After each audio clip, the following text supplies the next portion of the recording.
Ngayon po ay tayo magsisimula na sa ating pagsamba. Inaanyayaan po lahat na magsiupo at hanapin ang inyong mga komportable upuan.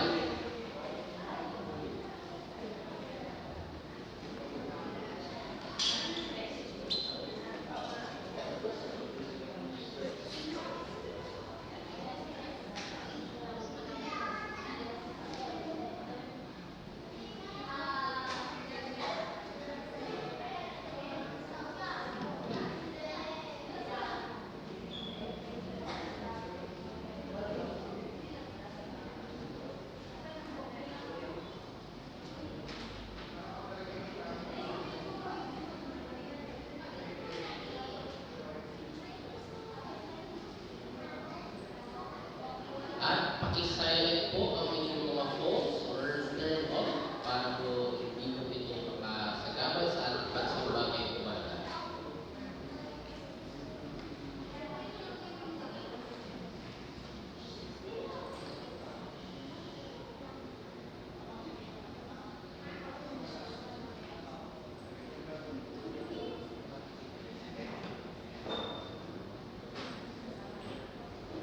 A blessed morning to all of us.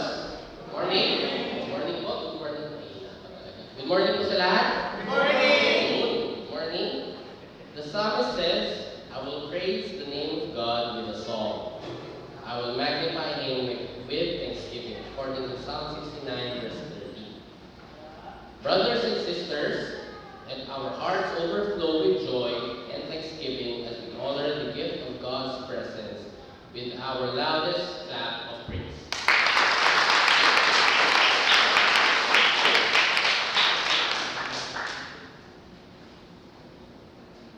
Beloved brethren, while the prelude music is being played, let's bow down our heads as we prepare for worship. In our silence, let our thoughts be focused on our Lord Jesus, who came to this earth, lived a perfect life, and gave Himself for us on the cross. His nail-pierced hands revealed the heart-filled love of God for us.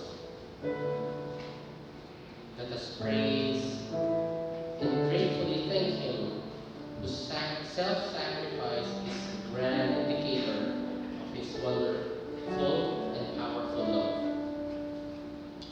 And who can separate us from His love? Brothers and sisters, we are assured that nothing in all creation will be able to separate us from the love of God in Christ Jesus our Lord. When our pilgrimage of life is difficult, it is comforting to remember that we have a Savior and Master who is our hope in our hopelessness. In our worship this morning, may our hearts be open in deepest gratitude and complete trust to our awesome God, who pursues us in recklessness, receives us in our sinfulness, and holds us in our brokenness.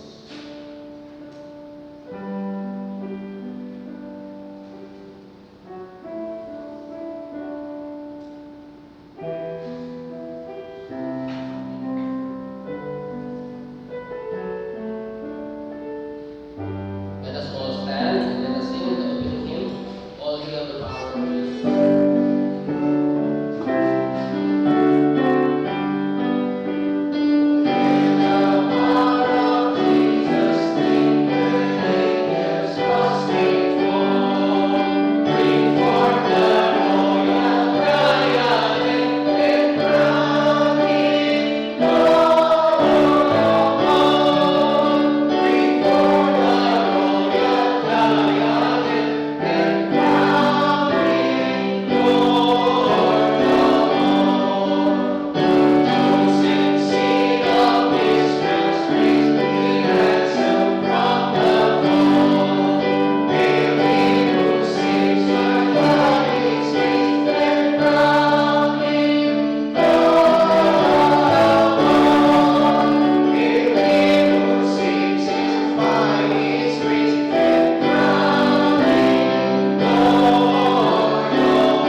Psalm 97. All together, the Lord reigns, let the earth rejoice, let the many coastlands be glad. Clouds and thick darkness are all around him. Righteousness and justice are the foundations of his throne. The heavens proclaim his righteousness, and all the people see his glory. For you, O Lord, are most high over all the earth. You are exalted far above all gods. Light is shown for the righteousness, and joy for the upright in heart. Rejoice in the Lord, O righteous, and give thanks to his holy name. Let us bow down our heads. Ako na po sana yun, pero sige. Let us bow down our heads in prayer. Gracious Father, we bless you. Thank you for being the King of glory. Thank you for being our Father, Redeemer, Shepherd, and King. Thank you for reconciling us back to you through your Son, our Savior, Jesus Christ. We are thankful to you for the Holy Spirit, who is the promised advocate, who empowers us to be effective witnesses to your kingdom here on earth. Thank you for loving us and watching over us. Lord, with all that we praise you, we will praise you as long as we live. 1 John 1:8 says, if we claim to be without sin, we deceive ourselves, and the truth is not in us. Forgiving Father, forgive us as a church family for sins of pride, rebellion, disobedience, selfishness, hatred, and idolatry. Lord, forgive us for half-hearted worship. Forgive us for disrespecting your name and treating you irreverently. Forgive those who choose to not bless and honor you during your feasts, which are your special times of celebration. Forgive those of us who are parents for not teaching our children to revere and adore you. Lord Jesus, forgive those who take your sacrifice for granted. Holy Spirit, forgive those who do not acknowledge you and your presence in their daily lives. Glorious Father, please let your ears always be attentive to our prayers. Continue to teach us to love you, and please touch the hearts of those who do not adore you. Please remind each one of us of the many things that you do for us daily, and help us to spend more time in praise and adoration. Help us to be thankful, to be a thankful congregation who reflects the glory of God by the way we live our lives. Help us to be always mindful of your presence in our daily lives, and help us to be quick to respond when you're quicken us to action. In Jesus' name we pray. Amen. Pagbasa sa Katesismong Heidelberg, mga minamahal, basahin natin sa ating sariling wika ang mga katuruan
Muling tanong, paano makakaaliw sa iyo ang muling pagbabalik ni Kristo upang hatulan ang mga buhay at mga patay? Ang sagot?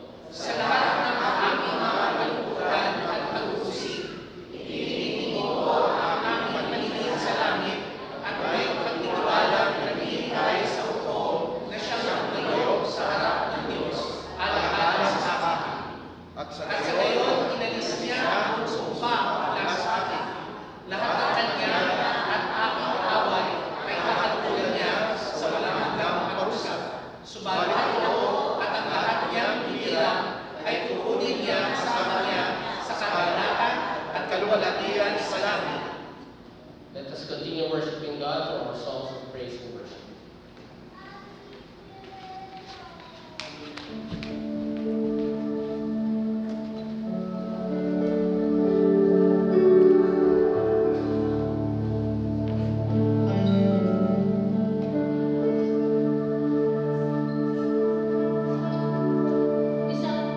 Isang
truth of the Word of God to be ministered to us by no less than our dear Pastor Rola Tandayo Carbo.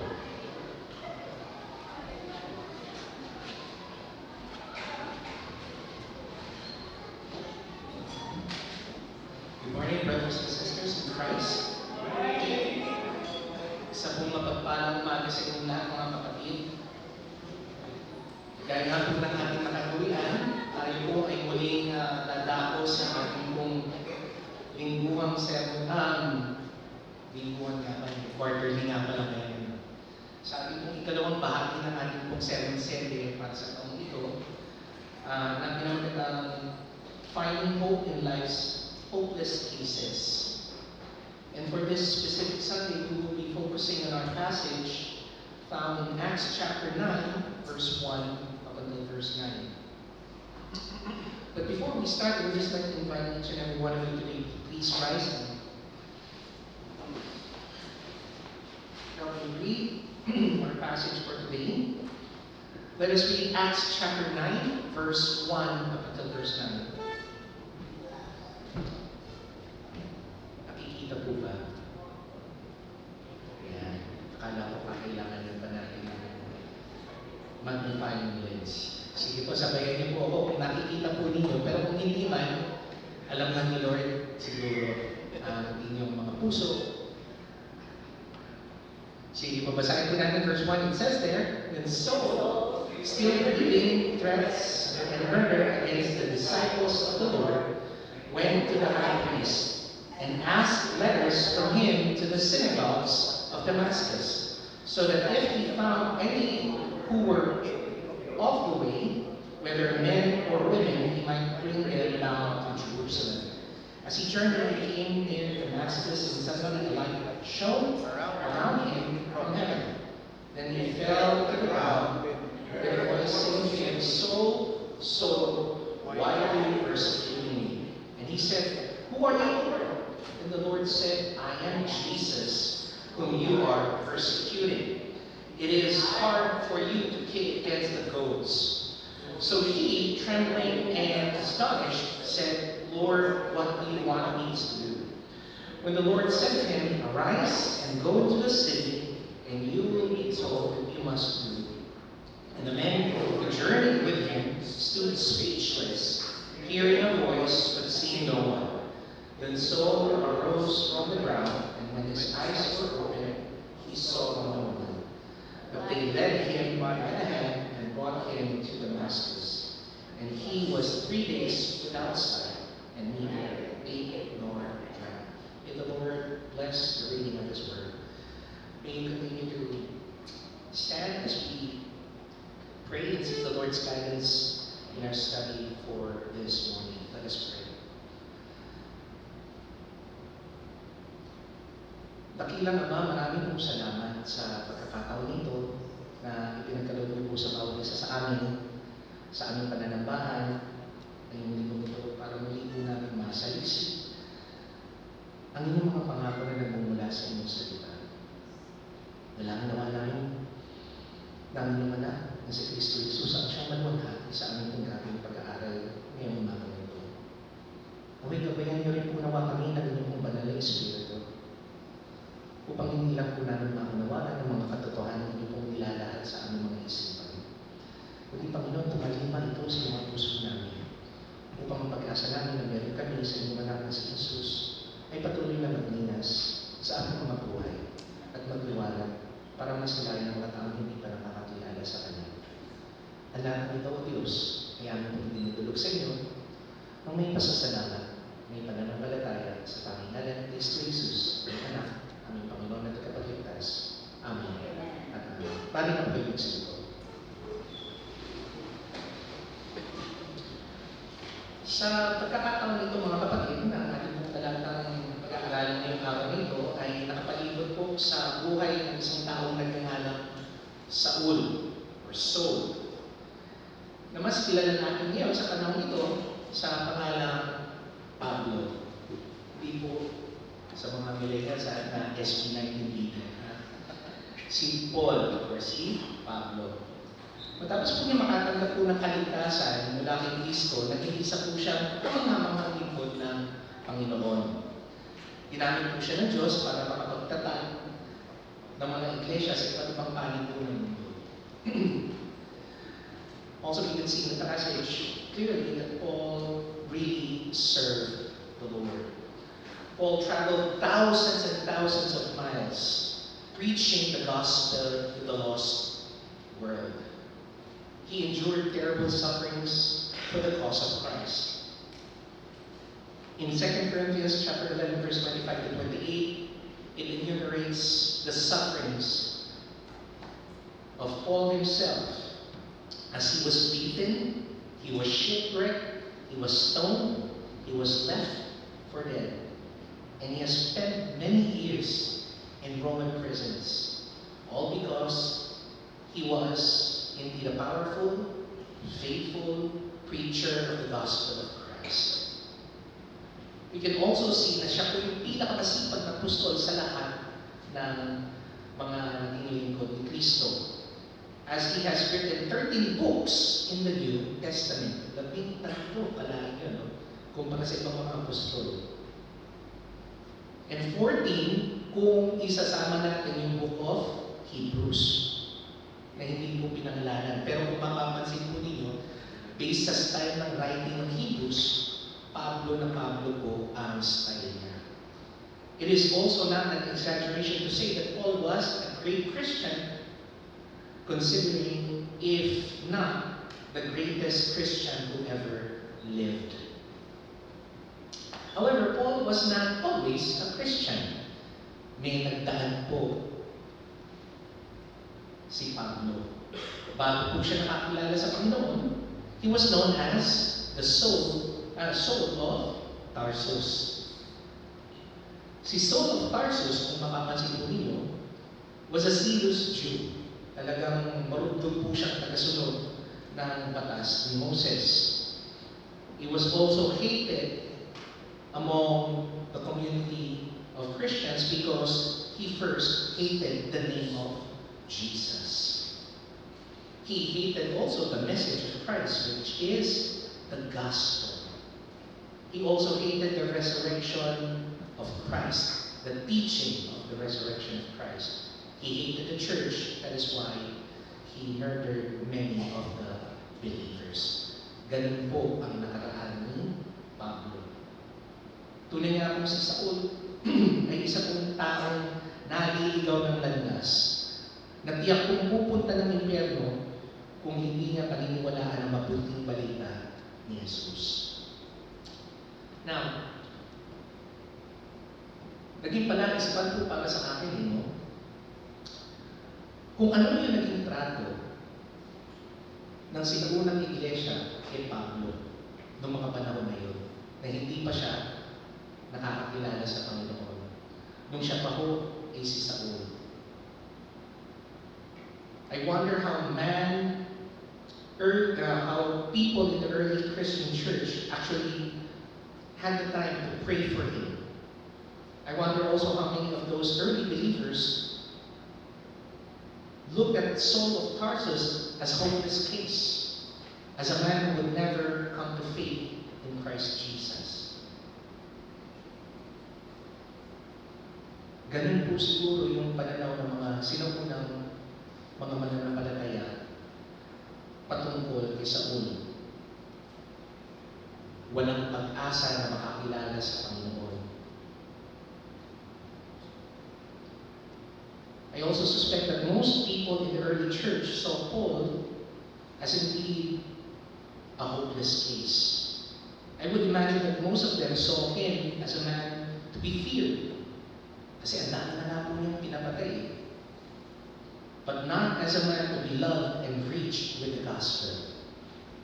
I would also imagine that those early believers had long ago given up on Saul of Tarsus. And most likely they believed that he would never be saved. So if there's a story, if there's a lesson that this story would teach us, it teaches us that there is always hope for everyone. Itinuturo po sa atin ng talatang ito na may pag-asa ang lahat. Soul's story teaches us that there is hope for hard cases. That is why, my brothers and sisters, this is a reminder for us that there is hope for our loved ones. There is hope for our friends. There is hope for our co-workers. And there is hope for people that you have prayed for all over this year who have not yet received the Lord Jesus. Malamang, marami po sa inyo, talagang mayroon pong mga mahal sa buhay, mga kakilala, na matagal nyo na po siguro pinapanalangin sa Panginoon na makatanggap. You may have come to believe that just like the early church, on how they see Saul of Tarsus, para po silang hard case na hindi na po kaya pang mabigyan ng pag-asa na makakilala sa Panginoon. You also may have become tempted to stop praying for them. Siguro umabot na rin kayo sa punto na sobrang na kayo discouraged. At punong-puno na rin kayo siguro ng doubt whether or not these people who you care for will be saved. If nothing else, Saul's story should also give us hope for the people which we see are hopeless cases. Again, as we try to look in this story of redemption, we can see that Saul's story reminds us that God continues to love sinners.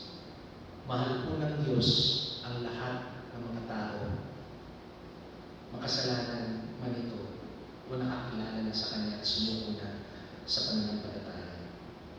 It reminds us that it is also never too late to put our faith in Christ.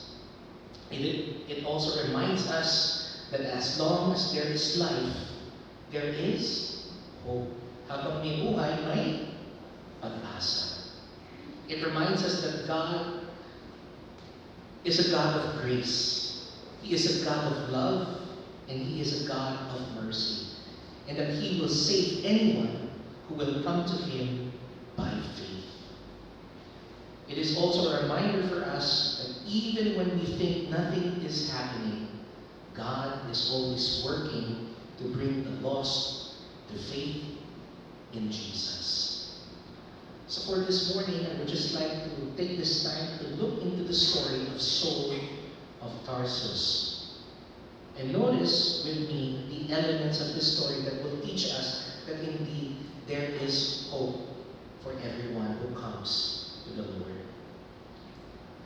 This morning I want to preach about the case of the persecuting Pharisee. And as I do, remember that there is hope for your lost family, there is hope for your lost friends, and there is hope for your own lost souls.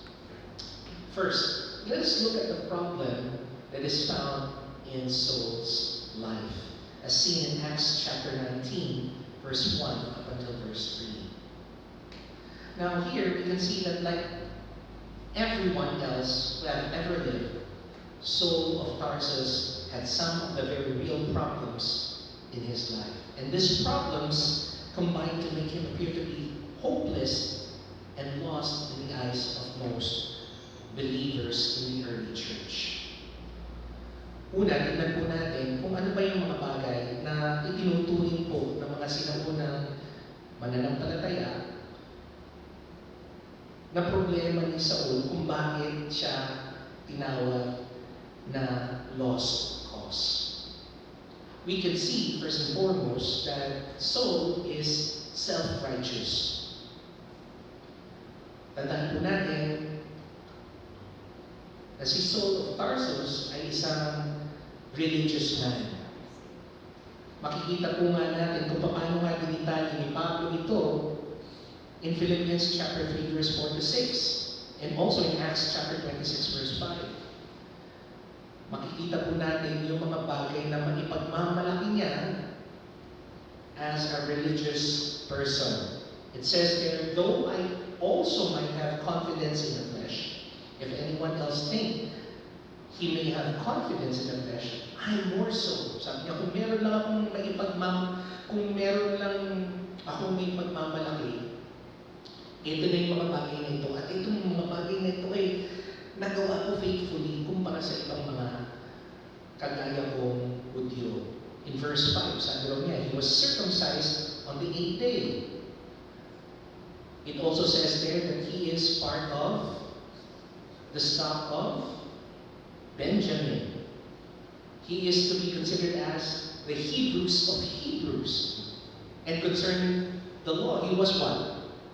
A Pharisee. Yun yun, no?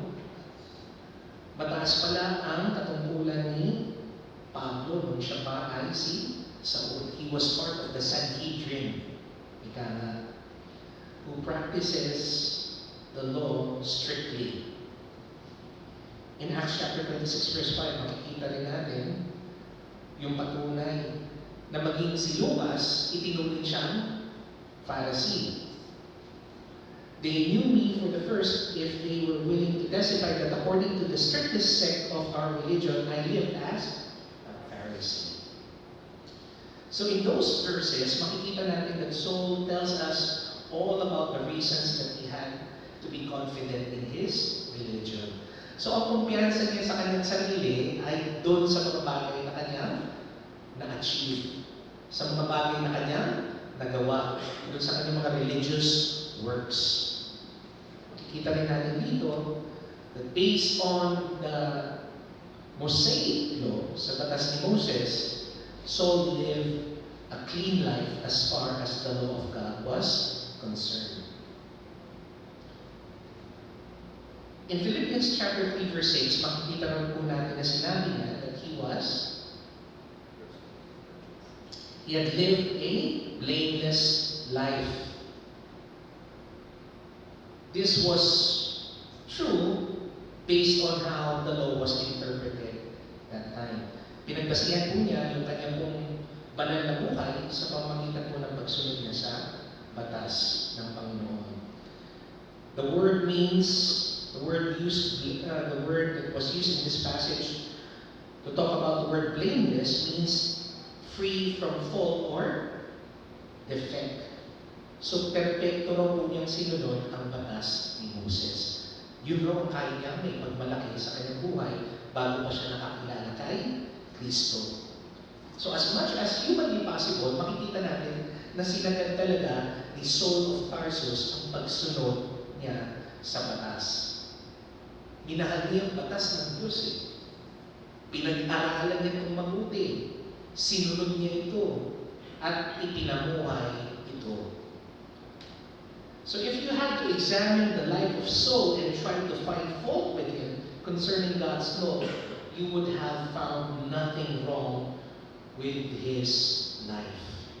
He perfectly obeyed the law of God. Now, the problem with Saul's relationship with the law was the fact that he was trusting his obedience to the law to save his soul.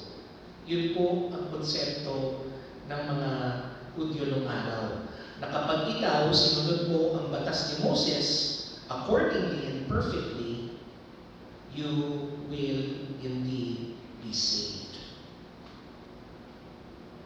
Saul believed that keeping the law would buy favor with God and that God would accept him and grant him salvation because he earned it. Dahil po pinaghirapan niya sa pagsunod ng batas, inaakala niya siya ay makaliligtas. Pero may problema po doon sa ganung pananaw, mga kapatid. Most people in the world truly have that same idea. Most religions are also built in that faulty teaching. That if you follow faithfully, word for word, the commandments of that religion, you will indeed earn yourself salvation. But the Bible clearly teaches us that that is not the case. At kung sinabi ng salita ng Diyos, kung paano raw pumaliligtas ang tao, He says in Ephesians chapter 2 verse 8 to 9, that we are only saved through faith, not of yourselves, it is the gift of God. So ang katotohanan po mga kapatid, wala pong naliligtas sa pagganap po natin sa mga relihiyosong gawain. In Romans chapter 3 verse 20, it says, therefore the deeds of the law, no flesh will be justified in His sight. So ito po yung patunay na wala pong naliligtas sa pagsunod sa alituntunin ng batas ni Moses. At maging sa Titus chapter 3 verse 5, it says there, not by works of righteousness which we have done, but according to the mercy of God who saved us. So again, dito pinapaalala sa atin na hindi sa mabubuting gawa tayo naliligtas. So kung sino man po ang bumabase, if anyone who is basing their salvation or any of their hope for heaven in doing good, then definitely they are deceiving themselves. Because that is not what the Lord is teaching to us. Maaaring tanongin ninyo, Pastor, bakit nga ba? Bakit nga ba walang maliligtas sa pagsunod ng batas? Pansinin po ninyo yung sinabi sa James chapter 2 verse 10. Ito po kasi yung hinahanap ng Diyos. Sabi po niya doon, for whoever shall keep the whole law and yet stumble in one point. Kahit na sa isang maliit na pagkakataon lamang po, pumalya tayo na hindi po natin magawa ang sinasabi sa alituntunin ng Diyos, ano po ang magiging kahatulan? We are guilty of all. Isang pagkakamali lang, ano? So kahit nag-aano po katindi ang ating ginagawang pagsunod sa batas ni Moses, we are always guilty of coming short according to God's perfect standard. Ang taas ng standard ng Panginoon, mga kapatid. Kaya nga po, huwag niyo na pong pangarapin na sundin. So basically here, God is demanding absolute perfection for a person to be saved from hell. Because one sin is enough for a person to be damned. Isang kasalanan lang po ang kinakailangan para tayo pumunta sa impyerno. In fact, you don't even have to sin to be guilty before the Lord. Why? Because of Adam. The guilt of Adam continues to haunt each and every one of us.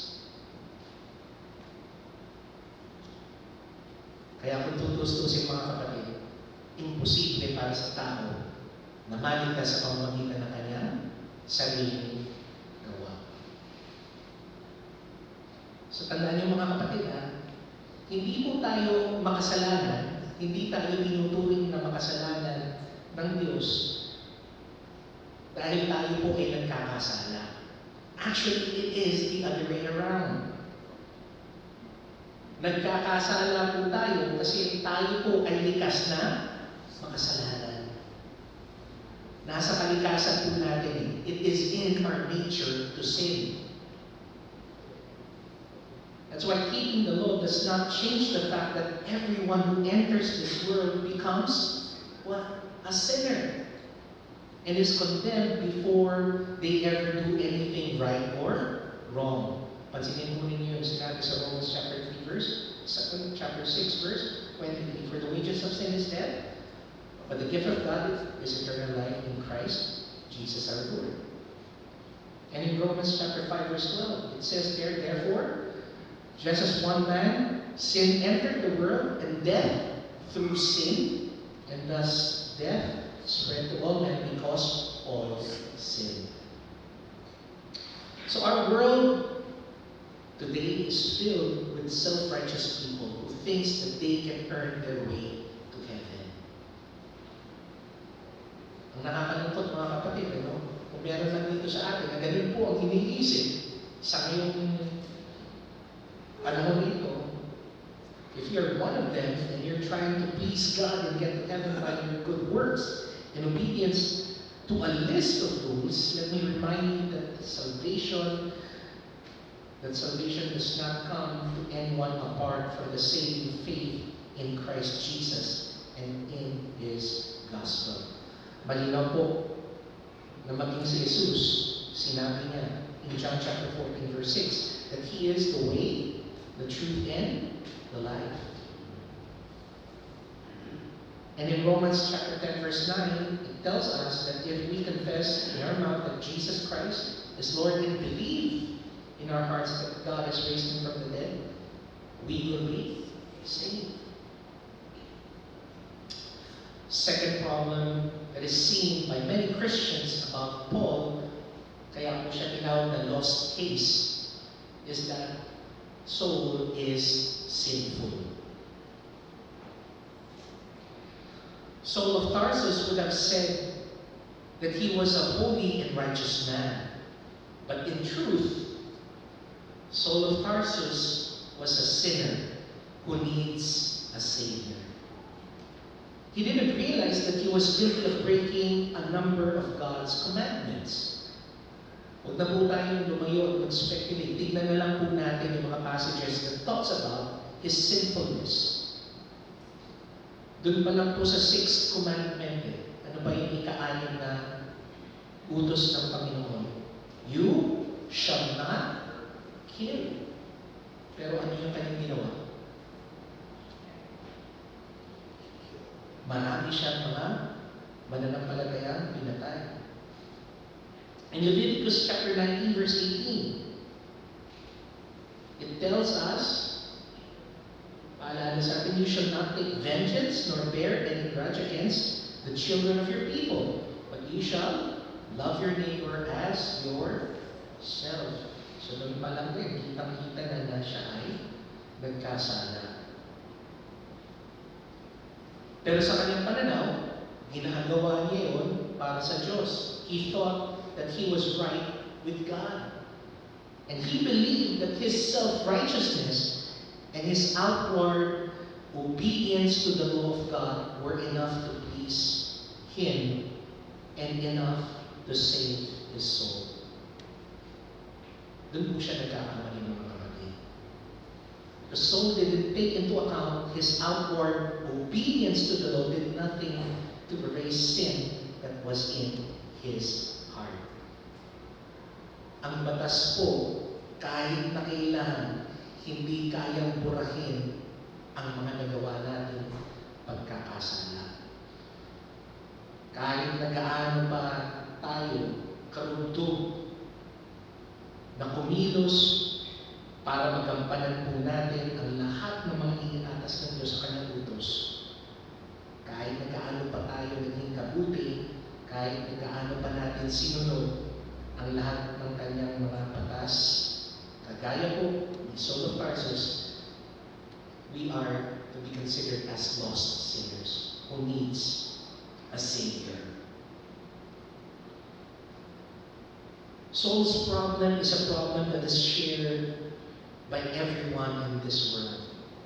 Kahit na po hindi natin isipin, whether we realize it or not, we are sinners who are in need of a Savior. It is clear, my brothers and sisters, that we cannot save ourselves. And we can never be good enough to please God. We can never earn His favor. The only hope that we have is for us to be born again. Just like what Jesus said to Nicodemus in John chapter 3, verse 3, and also in verse 7.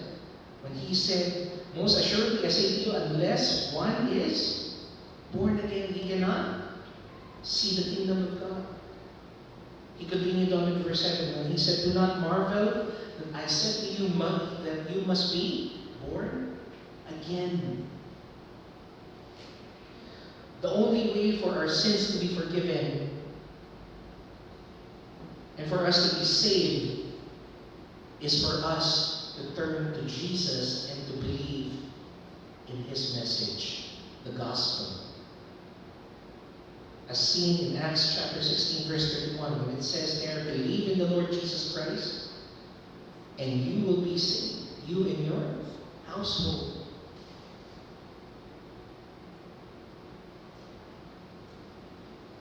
So when we do, my brothers and sisters, we will be indeed saved, and our sins will be forgiven, and we will be made right with God. This takes place not by our works, but by His grace alone. As seen in Romans chapter 10, verse 13, when it says, "Whoever calls in the name of the Lord shall be saved." Let me just remind you, brothers and sisters, that religion without redemption will always produce resentment. That was the case in the life of Saul. During that time, he heard the truth, but because of his spite and his anger, he rejected it. Napakinggan niya po yung Ebanghelyo, pero tinanggihan niya ito. Tinanggihan niya rin pong maniwala kay Jesus. At dahil po doon, lahat ng mga naniniwala sa Kanya, kay Jesus, ay kinasuklaman rin po niya. Yung pong kasalanan sa puso ni Saul, ang siyang nagbigay mo sa Kanya ng puot. It made him a cruel man. And Saul of Tarsus hated Jesus Christ and the gospel of salvation. He hated Jesus because Jesus claimed to be the Son of God. He claimed to be the Jewish Messiah. And he claimed that he is the only way to salvation. He hated the gospel because the gospel claimed that Jesus Christ died for the sins of man when he was nailed on the cross, and that he gives hope to the world when he rose again from the dead. Here we can see that Saul of Tarsus hated any thought concerning the Savior. Naniwala po siya na ang kaligtasan lamang po ay matatamo ng tao kapag siya po ay tapat na sumusunod sa kautusan ng Diyos. And because Saul of Tarsus hated Jesus and hated the gospel, he did all that he could to destroy the name of Jesus, the preaching of the gospel and of the church. And Saul here continued to work hard in destroying the church as he ever had at keeping the law.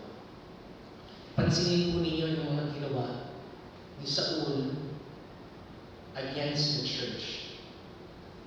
Here we can see the first thing that he did, as noted in Acts chapter 7, verse 58. He was the one who participated in stoning Stephen. In Acts chapter 8, verse 1, he consented to give Stephen the death penalty. In Acts chapter 8, verse 3, he continued to make havoc of the church. Yung term po na havoc po dito means to ruin, to destroy, to devastate, sirain hanggang sa ito ay tuluyang gumuho. In Acts chapter 8, verse 3, we can also see that Saul entered into private dwelling and took believers into custody. Pero yun, nagbahay-bahay dito si Saul. dun sa mga sinususpetsyahan nilang mga Kristiyano noong araw. Dinaig pa niya ng panahon ni Duterte. Nagbahay-bahay din po siya na parang tokhang. In Acts chapter 9 verse 1, he openly threatened believers. At doon din po makikita rin natin that in verse 1, he murdered a lot of them.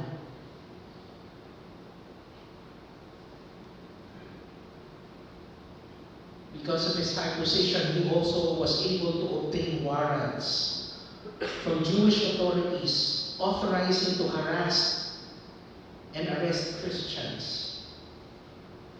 In Acts chapter 26 verse 9, Saul did everything so that he could oppose the name of Christ. In Acts 26 verse 10, he is also said to testify against believers and facilitated their murders. In verse 11 of Acts chapter 26, he also forced believers to blaspheme the Lord who saved them. Tingnan po ng mga kasalanan dito na ginawa ni Saul dahil po sa kanyang contempt, sa kanyang galit sa Panginoong Hesus at sa mga mananampalataya nito.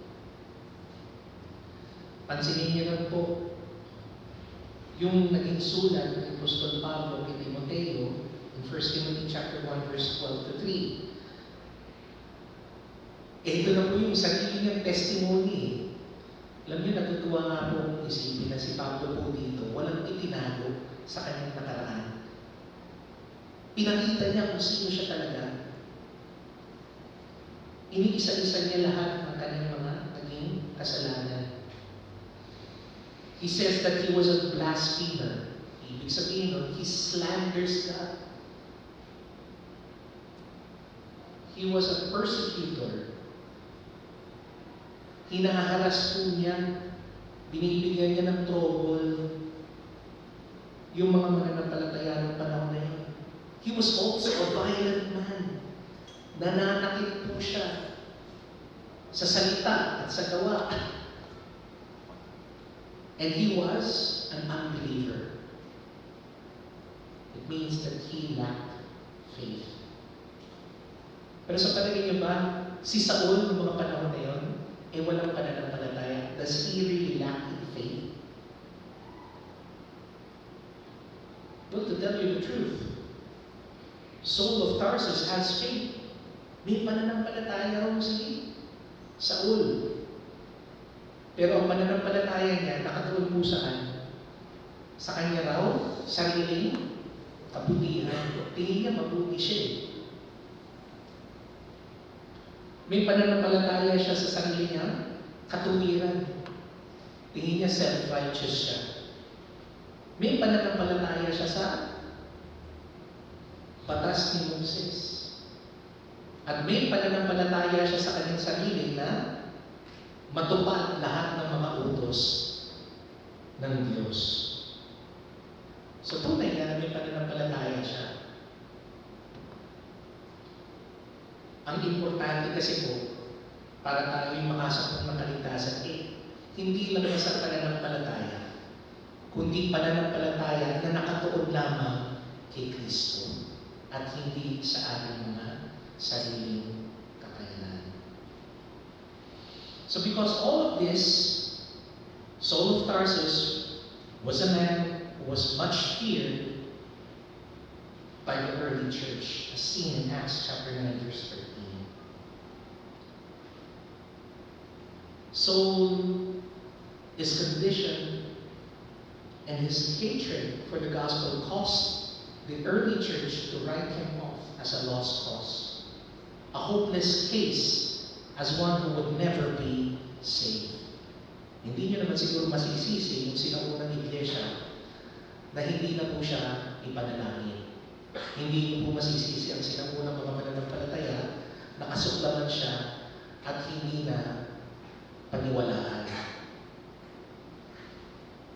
Even after he was saved, nakakalungkot pong isipin, in Acts chapter 9 verse 36, the church wanted little or nothing to do with Saul of Tarsus. Kahit anong sinabi niya na born again na siya, nakakilala na sa Panginoon, halos lahat ng mga mananampalataya ng panahon na yun, nire-reject siya. Ayaw siyang tanggapin.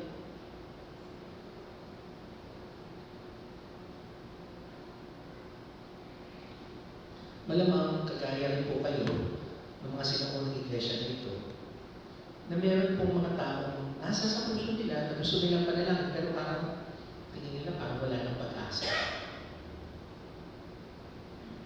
Malamang dali nun siguro pinagpipray nyo pa kakilala ninyo, yung mga mahal ninyo sa buhay, yung mga kaanak ninyo, mga kaopisina ninyo, kamag-aaral ninyo, yung makasalanan, yung tipong tingin nila sa sarili nila, mabuti naman sila.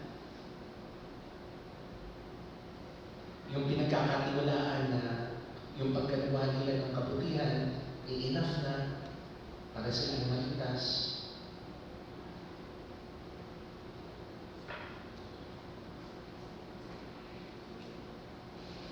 Alam niyo po mga kapatid, sana po huwag natin silang sukuan. Those people whom you have prayed for before and still have not yet received Christ are not hopeless cases. The Lord can still save them. Again, just look at the story of Saul and see that indeed there is hope for this people. Now let's continue and see the powerful transformation that Saul had experienced as seen in Acts chapter 9, verse 3 to 5. Here we can see that Saul of Tarsus was in a place where the people of God could not reach him. Makikita po natin na nagbibigay-bigihan na po si Apostol Pablo sa kanilang mga hinihiling na huwag silang patayin, huwag silang i-persecute. Nagbibigay-bigihan din po siya sa mensahe ng Ebanghelyo. Nagbubulag-bulagan po rin siya sa katotohanan na si Kristo ang hinirang na Mesaya.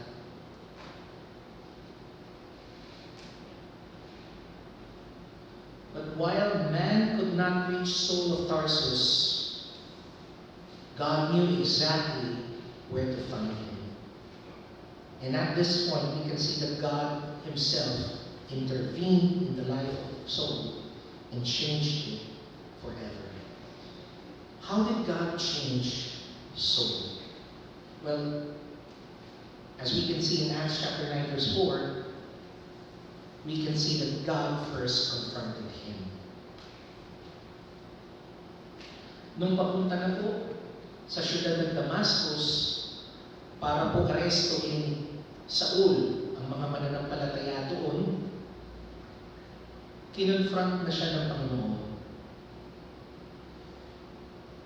Makikita po natin, batay po dun sa account na yun, meron pong liwanag na nagpakita mo sa kanya na siyang naging dahilan para malaglag siya dun sa kabayong kanyang sinasakyan. At nung nasa lupa ho siya, nahulog na ho siya, kinag-usap siya ng Panginoon. Dito ko makikita natin that the Lord confronts Saul about his persecution of God's people by telling him that attacking the people of God is equivalent to attacking God Himself.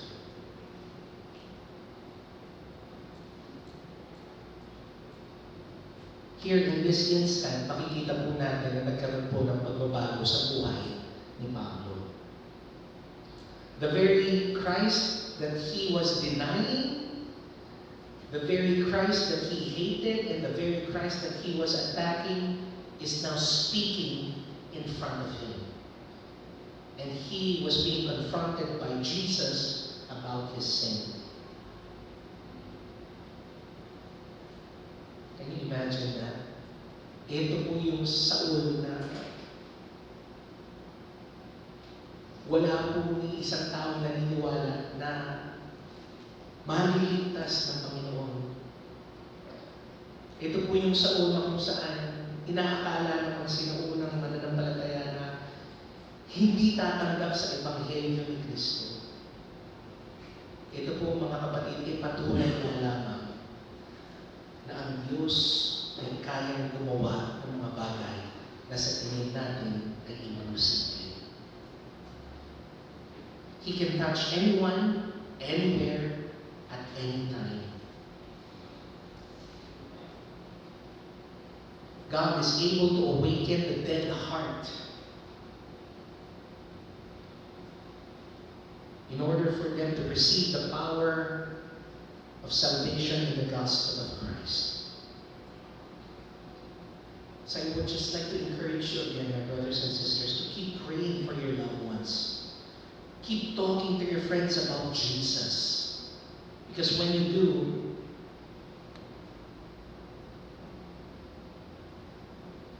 at the least, as expected, just like Saul, there can be a light that would be able to shine on them. And they can be saved. We can also see in the last part of Acts chapter 9, verse 5, that God convicted him. When the Lord speaks to Saul, he says, it's hard for you to kick against the goats. Ano po yung goats, mga kapatid? The goat that Jesus referred to in this passage refers to an ox goad. An ox goad is a long stick with an iron point at the end. Usually, ginagamit po ito ng mga magsasaka sa mga bata na ayaw na pong umabante para mag-araro ng mga lupain. Yung tipong tinatamad na, ayaw ng kumilos. Ginagamit po ito ng mga magsasaka para saktan ng konti yung kanilang mga baka para sumunod sa kung ano man ang kanilang iniutos. So dito, pinapakita po sa atin ng Panginoong Hesus na kagaya natin lahat, matigas po ang ulo ni Saul. He was a stubborn man. Bakit kaya? Napakinggan na niya yung Ebanghelyo pero hindi pa rin ito tinanggap. Marami pong mga nagmamakaawang mga mananampalataya ng panahon na yun. Pero tinuloy yan pa rin niyang patayin. Pikit ang kanyang mata na tanggapin ang katotohanan na si Kristo ang hinirang ng Mesaya. He was willingly ignoring all the facts about who Jesus was and what he did. And even though he knew it was true, he continued to reject the crucifixion and resurrection of our Lord Jesus Christ. Ganun po ka-stubborn, ganun po katigas ang ulo ni Pablo. To the point na sinabi pa ng ating Panginoon sa kanya na parang useless na rin yung mga gold para mag-disiplina ang isang kagaya ni Apostol Pablo. So Saul did all of these things, but it was not without pain. Akala lang po natin siguro, manhid si Apostol Pablo ng mga panahon na siya pauwi sa Saul. Sa bawat po ng pinapatay niyang mga mananampalataya, may kilot sa puso na iginuguhit ang Panginoon sa kanya. Sa bawat mga ama na tinatangay ni Apostol Pablo at ipinakukulong, bawat iyak ng kanilang mga asawa at mga anak ay para bang sinasaksak ang kanyang puso.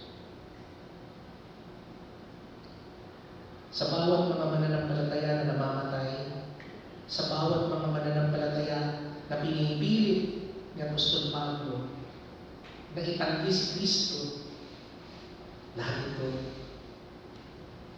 nagbibigay ng pasakit sa Kanya. Some might think that Saul of Tarsus is hard-hearted and indifferent to the Lord Jesus in the gospel, but God was doing a hidden work in his heart. He was preparing Saul to a place where he would humble himself before the Lord and confess Christ as his Savior. At nung dumating na nga po sa punto na yun, tunay nga pong tinanggap niya ang pagkapanginoon ni Jesus. Let us look in Acts chapter 9, the first part, on how Saul was converted by Christ. So here we can see that one moment, Saul of Tarsus was riding high, and at the next, he was lying low. Ganda po ng pagkaka-illustrate, no? God brought him to a place of humble repentance, and at that very point, in verse 5, Saul calls Jesus Lord. Kung tutustusin, makikita po natin na parang anti-climactic yung naging pagliligtas ng Panginoon kay Saul. Because when he meets the Lord, nung nakilala na niya si Kristo, para siyang para siyang gamit eh. Tumiklop bigla. Nawala yung tapang. The Lord's work of conviction in his heart was accomplished and has accomplished its purpose. And when the Lord speaks, Saul was ready. He believes and instantly was saved by the grace of God. Maaari rin po mga kapatid that some of you are praying for lost people and you don't see a lot of things that are happening in their lives. Malamang naisip nyo na parang imbis na napapalapit yung mga taong hinahangad nyo sana na makakilala sa Panginoon, mas napapalayo pa sila kada pray nyo sa kanila. Others might seem like they're worsening. Kaya nga po minsan nakaka-discourage na nga po minsan na mag-share sa kanila, mag-pray para sa kanila. Pero paalala ko mga kapatid, huwag kayong mawawalan ng loob. Huwag kayong panghinaan ng loob mga kapatid because hindi po natin nakikita ang pagkilos ng Panginoon sa kanila. Gaya po ng naging pagkilos ng Diyos kay Pablo. You don't know how the events of life are affecting them. You can't see what the Lord is doing in their lives. They might be closer to the moment of repentance and faith than you think they are. So don't give up on praying for your lost loved ones. Don't give up sharing the gospel to them. Keep praying. Redouble your efforts. Huwag po ninyong tigilan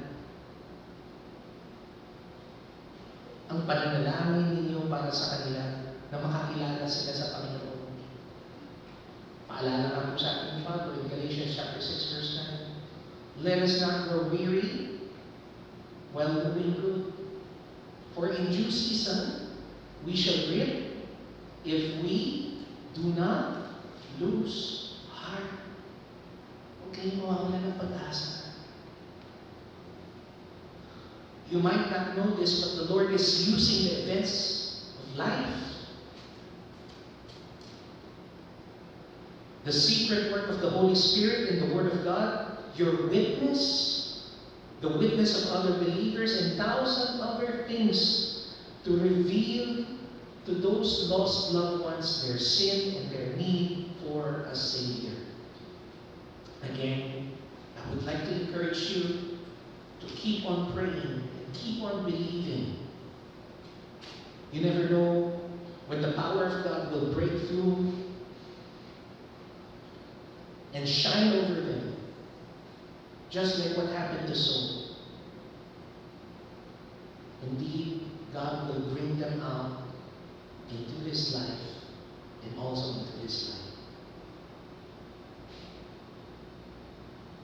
Lastly, we can also see in verses 6 to 9 that there is proof of Paul's conversion.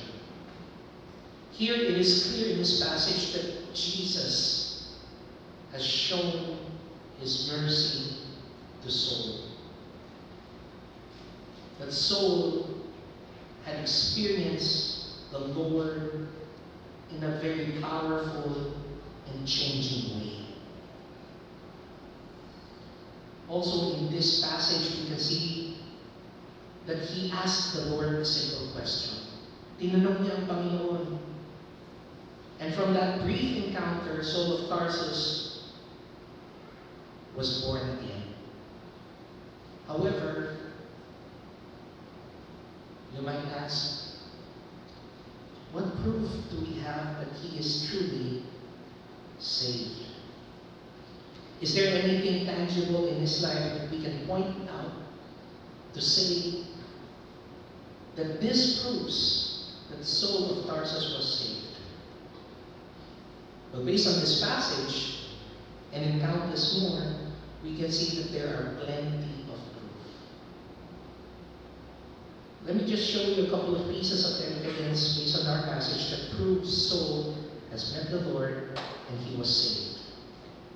First, his salvation was proven by his works, as seen in Acts chapter 9, verse 6, and also up until verse 9. In verse 6, malinaw po na inutusan ng Panginoon si Saul. It was a simple command, but Saul followed it to the letter. Talagang sinunod niya ang lahat ng mga tagubilin ng Panginoon sa kanya. Wala siyang binaliwala ni isa man. He went to the city and was there for 3 days without direction. Can you imagine that? Nangangapa siya dahil siya ay nabulag. Pero hindi yung naging daan para hindi niya matupad yung iniutos sa kanya ng Panginoon. Hindi siya napilag. Sinunod niya ang iniutos sa kanya ng Panginoon at dahil doon, pinadalhan siya ng Diyos ng isang tao na magtuturo sa kanya para lalo lumago ang kanyang pananampalataya kay Kristo. We can see that in verses 10 to 19. At dahil po doon, siya ay lubos na tumalimas patulungan ng Diyos. Ginawa niya ito hanggang siya ay malagutan ng kanyang huling hininga. Yung kanya pong lubos na pagsunod sa kautusan ni Kristo, ang siyang patunay po mga kapatid na si Pablo ay tunay nga pong nakatamo ng kaligtasan. Gaya na rin po ng sinasaad sa John chapter 14 verse 15. At kung sabi ni Kristo, ito po raw ang patunay ng isang tao ay tunay ng nabago at naligtas. It says there that if you love me, keep my commandments. Pangalawa, makikita po natin ang patunay ng kanyang kaligtasan ay makikita rin o maririnig rin sa kanyang mga salita. It is proven by his words. Seen in Acts chapter 9 verse 20. So as soon as Saul gets saved, he begins to serve the Lord by what? Paano siya naglingkod sa Panginoon based on verse 20? Immediately, he preached Christ in the synagogues, plural of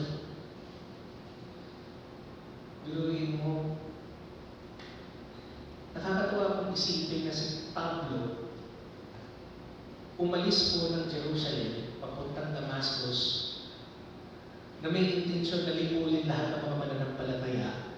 Pero bumalik po siya ulit sa Jerusalem para pangaralan ng mga Hudyo patungkol kay Kristo. Can you imagine that? Yun lamang po siguro para sa akin, isa na pong patunay talaga na bago siya ng Panginoon.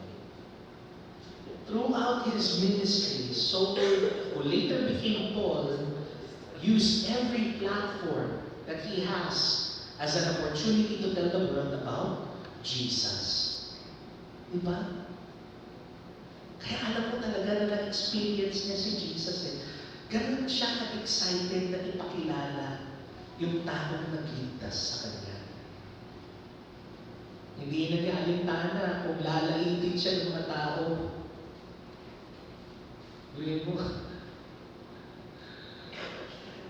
Pagbalik niya agad, yung dating marundog na bumamatay ng mga Kristiyano ngayon, isang Kristiyano ng marundog na gustong mamatay para kay Kristo.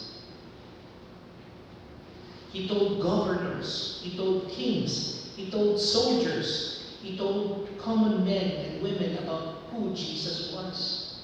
He told them how Jesus died and rose again to save them. He told them about the love, the grace, and the mercy of God.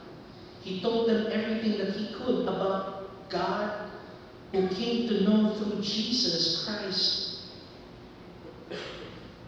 He told it verbally, and he also told it in writing. The gospel he used to hate became the thing he loved to talk about the most. Grabe yung transforming power talaga ng Panginoon kapag nakilala mo siya talaga. The very Lord that he tried to destroy became the Lord that he could not talk about enough. His words proved the reality of his faith. And lastly,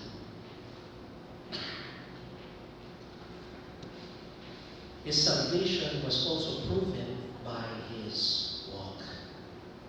Nung naligtas po si Saul, hindi po siya huminto na mamuhay para sa Panginoon. He merely stopped trying to live to please the Lord, and he started living clean because he loved the Lord. So abandoned his sins of self-righteousness, of hatred, of murder, and he embraced a new life of love for all men. His life was changed, and it was never the same again. The holy character of Saul's life proved that he belonged to the Lord. Here, my brothers and sisters, it tells us that when God saves a sinner, he produces the very same kind of changes in their lives. Kaya doon po ninyo talaga makikita na ang isang tao ay tunay na nakatanggap sa Panginoon, na tunay na nakatanggap ng kaligtasan. Kasi makikita nyo na mayroong tunay na pagbabago sa kanyang buhay. It produces the same kind of changes in their lives. And what are these changes? The Lord gives them a new birth, as seen in John chapter 3, verse 3. They become born again. In 2 Corinthians chapter 5, verse 17, we become new creatures. And as promised in the Old Testament, in Ezekiel chapter 36, verse 26, we are given what? A new heart. A new spirit. Our heart of stone is destroyed, and we are given a heart of flesh.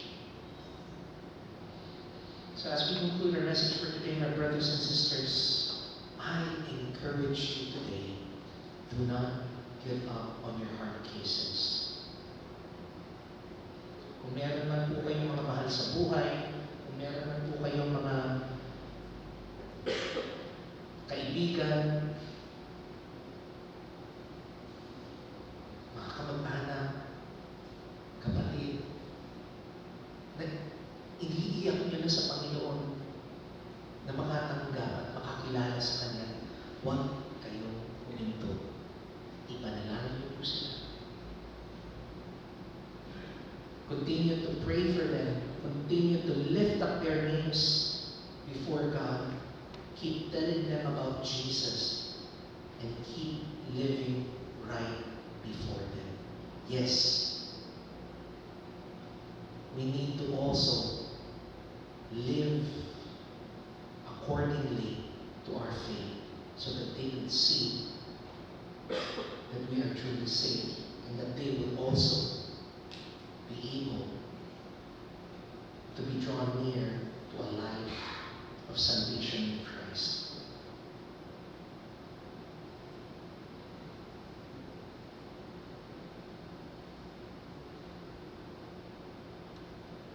Huwag po kayong huminto na patuloy na manalangin, ibahagi sa kanila ang Ebanghelyo, at mamuhay ng tama para makita nila.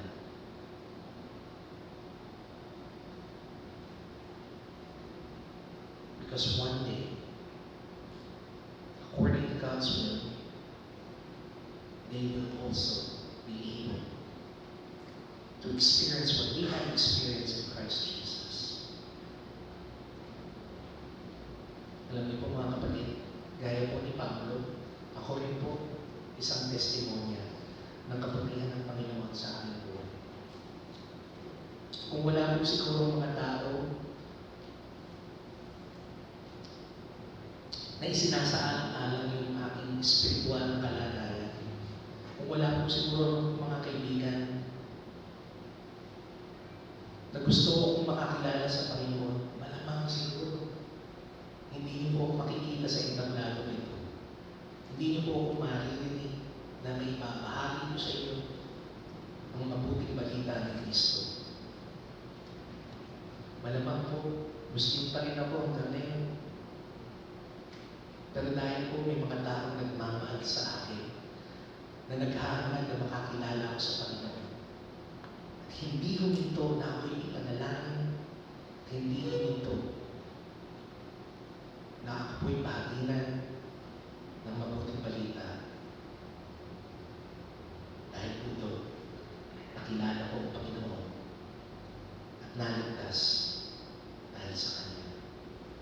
Continue to be a beacon of light to those who have not yet seen or heard the good news of Christ. Let us pray.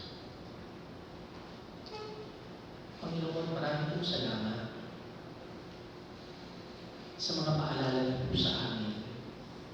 Nakagaya po ni Pablo, nakilala natin na sa una. Wala pong imposible sa inyo basta kinagad po ninyo ang isang tao na makalapit sa inyo ng pananampalataya. Kaya Panginoon, sa pagkakataon na ito, itinataas po namin, gaya po ng sinaunang iglesia, mga taong mahal namin sa buhay, na sa kahit na po anong pagkakataon namin na ginawa, pinanalangin niya, para bang hindi pa rin po nabibigyan ng pagkakataon ng makatanggap kay Kristo. Panginoon, patawarin niyo rin po kami kung nawawala na rin po kami ng lakas ng loob para kakain sila sa tunay na pananampalataya. Bagkus, Panginoon, turuan niyo po kami sa pamamagitan po ng Banal na Espiritu to be steadfast, to be hopeful, and to be faithful in praying for this people. We lift up to you our brothers, we lift up to you our sisters, our mothers, our fathers, our sons, our daughters. We lift up to you be our friends, our relatives, our co-workers, our classmates, have not yet heard the goodness of Jesus Christ and the graciousness and mercy He is showing to those who will come in faith, we pray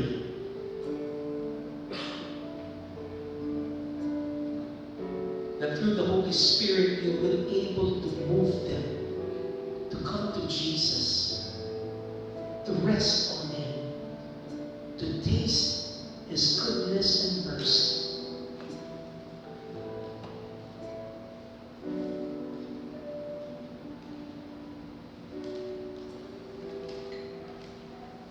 We believe, dear Lord God, that nothing is impossible.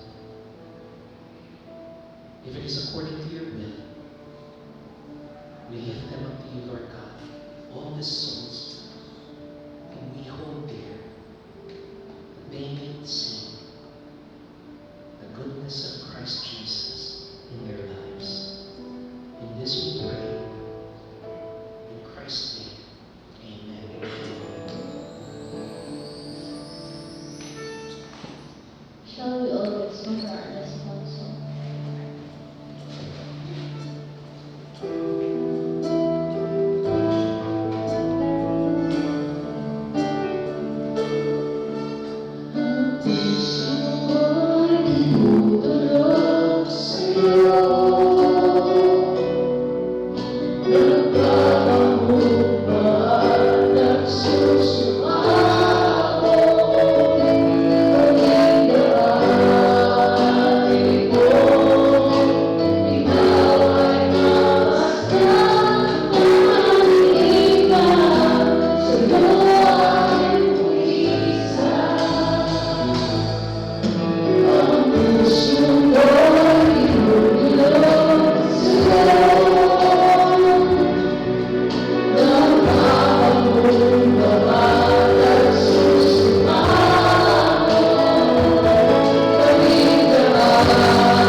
Brothers and sisters, as an expression of our gratefulness for all that God has provided in our lives, let us honor Him with the first fruits of our increase, and let us give to His kingdom.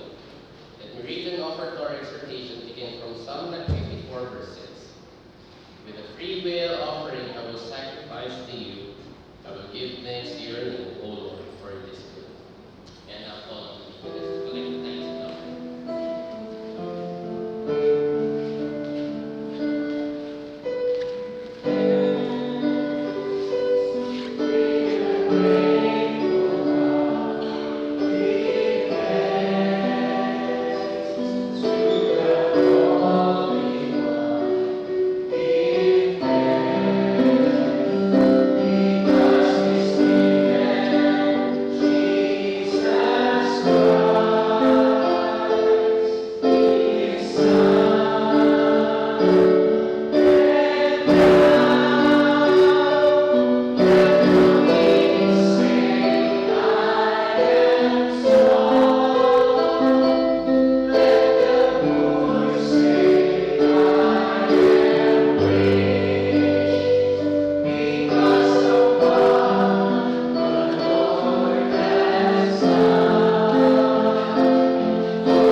Let's bow down our heads in prayer. Lord Jesus, you have shown us that even the smallest gifts given with a sincere heart matter to you. Help us grasp that in our acts of generosity, regardless of size, we take part in a divine cycle of blessing that flows from your abundance into our lives and back to you. May this realization inspire us to give generously with an expectant spirit. Heavenly Father, we pray that our giving will result in the advancement of your kingdom here on earth. Help us use the resources we share to reach the lost in our community and throughout the world. Help us care for the needy. Use these offerings to transform our lives. Remind us of our divine calling to be the ambassadors of your love and agents of change in the world. In Jesus' name we pray. Amen. Let us all stand as we sing our doxology.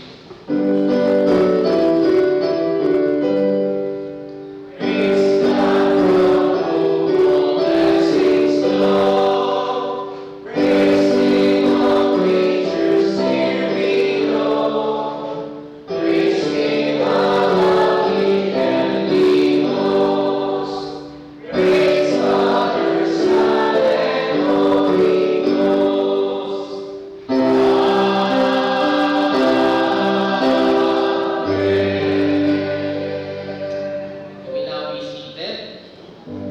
For our greetings and church announcements, warm welcome to our visitors and guests, and to all our online worshipers. Join us again next Sundays and the Sundays thereafter for our worship services. So for our birthday celebrators for April 14 to 20, wala po. Joke lang, marami sila. April 14, si Deacon Loyal nag-lose. And same day, Jeremiah Antioquia. On the 15th, si Deacon Teresita Clarabal and si Adeline Gula. On the 16th, si Deacon Teresita Parangao. April 18, si Kuya Albert Rivero. Mga teens natin yan dito sa church. Sa 18 din, si Elmer John Guado. And on the 19th, si Rafael Joar Pamela. Nakakadok, 25. 18 lang na 18.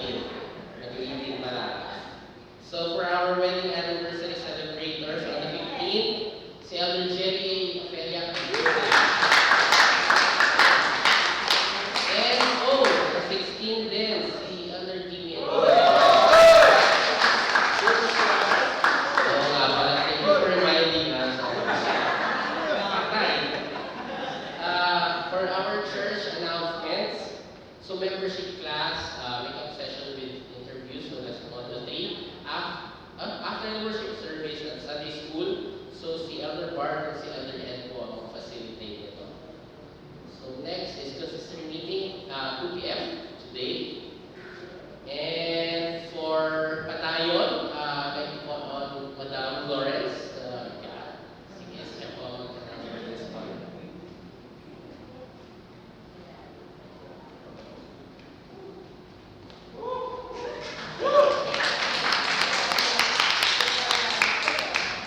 Magandang umaga po sa inyong lahat. Ayan po, so may gaganapin po tayo care events para sa ating mga youth sa sunod po na Sunday, April 21, 1 o'clock to 4 o'clock p.m. Titles, Padayon sa Kabataan, Trusting God's Plan, Exploring Career Goals with Faith in the Future. So, i-encourage po namin ang mga youth at pinapala po namin sa mga parents po nila and guardians na gawa po is makadalo po yung mga youth natin next Sunday po sa ating event po.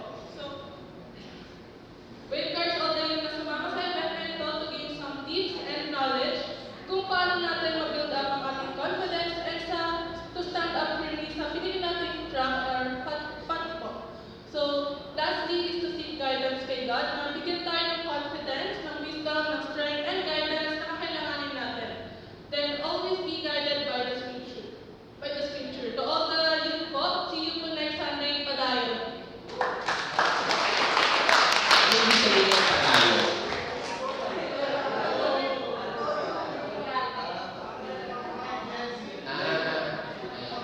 Pag millennials na ba yun? Youth at heart, pwede ba mag-attend? Youth at heart? Research ko muna yung Padayon para kakay.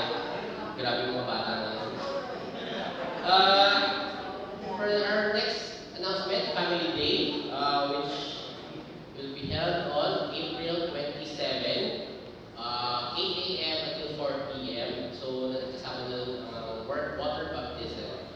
So, we encourage everyone to register na today kay Tito Christy, kung nandun magandang bahay sa likuran. Ayun. Please register na ASAP kasi kailangan mapuno ang 60 heads kasi if we are over 60, that's magkakaroon ng additional payment. So, might as well register na early para, if meron mga additional charges. So, it will be held at,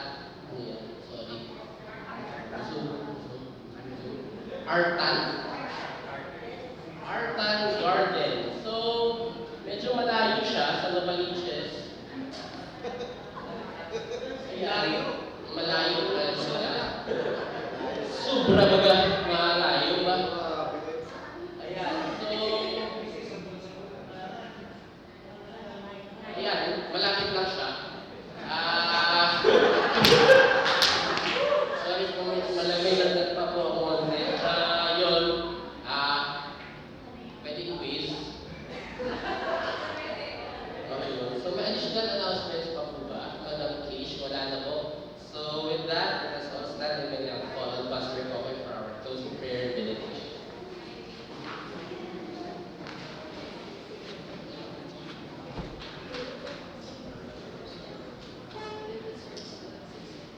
Sige po, tayo po'y manalangin. Manalama, kami po'y nagpapasalamat sa pagkakataon na ipinagkaloob niyo po sa aming lahat na kayo po ay aming pong mabigyan ng kapulihan, masama namin sa Espiritu at pagkakamanan. Maraming salamat na rin, Panginoon, sa mensahe po na inyo pong ipinagkaloob sa amin mula sa buhay ni Apostol Pablo. Siya pa po ay kinikilala sa Saul of Tarsus. Maraming salamat, Panginoon, sa kanyang testimonya. Ito po'y paalala sa amin na huwag po kami dapat sumuko sa mga tao gusto po namin makakilala sa Panginoon. Tulungan niyo po kami, Panginoon, na huwag po silang sukuan. Kahit nagkahalo po sila. Ka-apprehensive sa gospel, kahit nagkahalo po sila. Kalayo, Panginoon, sa aming spiritual na kalagayan. Kahit po, Panginoon, tinatakwil po nila si Kristo. Give us, dear Lord God, a heart who's willing to lay down, just like Jesus, our lives for them to show that indeed it is good to taste the Lord's mercy and kindness in their lives. May our lives be a living testimony for them to follow in surrendering their faith to Christ. May our prayers involve also lifting up their names for their salvation. May also help us to persevere for them in faith. Heavenly Father, we also lift up to you our brothers and sisters who are celebrating their birthdays today. We thank you for their lives, Lord God. Thank you, Lord, for the lives of Deacon Noy de Malaluz, Brother Jeremiah Antioquia, our beloved Deacon Teresita Claraval, Sister Adeline Buta, Deacon Teresita Paruno, Lord God, Brother Albert Rivero, Brother Elmer John Buano, and Brother Rafael Jor Paruno, who are celebrating their birthdays this week. Thank you for their lives and for their service. May you continue to grant them, their Lord God, the strength and continue to add days in their lives will use for your glory and in the service of your church. We also lift up to you, dear Lord God, our brothers and sisters who are celebrating their wedding celebrations, dear Lord God, wedding anniversaries this week. We lift up to you Elder Jerry and Ofelia Aquila, and also Elder Timmy and Lindy Gonzalez. May you continue, dear Lord God, to be in their midst, to be at the center of their relationship, dear Lord God, so that they can continue to live their vows faithfully, dear Lord God. And that they could continue to grow together in love, respect for one another. So that there would be more years to come, they would celebrate their marriage continuously in service to you and your church. All of this, Heavenly Father, we ask of you and pray in Christ's name. Amen and amen. Brothers and sisters in Christ, the Lord bless you and keep you. The Lord make his face shine upon you and be gracious unto you. The Lord lift up his countenance upon you and give you his everlasting